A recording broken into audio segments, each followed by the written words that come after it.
Life is so complicated that we sometimes fear not being able to find the right direction. Martin, a pastor visiting a foreign country, had to go to the airport before sunrise, so he hired a taxi. Now, the driver was not using any GPS system to guide him, but he seemed quite confident about the direction to the airport. And then he started driving around in the city looking for the right exit. The pastor, looking at his watch, realized that check-in was now open. Finally, the driver explained on the highway that he'd never been to the airport, but a friend had once given him the directions. He was regularly craning his neck to look for road signs. The driver was hesitant, and this made the pastor nervous and worried.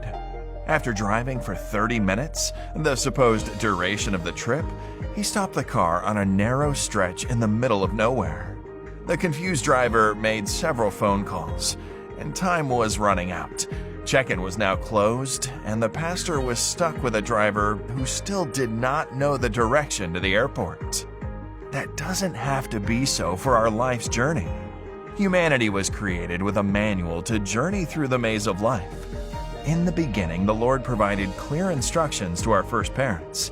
He said, "You are free to eat from any tree in the garden, but you must not eat from the tree of the knowledge of good and evil, for when you eat from it, you will certainly die." By just following God's guidance, they would have been free from worry. Through His Word and the Holy Spirit, the Divine Provider instructs us about managing our relationships and our God-given resources. Even though He can straighten what we've ruined, our life's journey may become smoother if we look for His directions before starting it.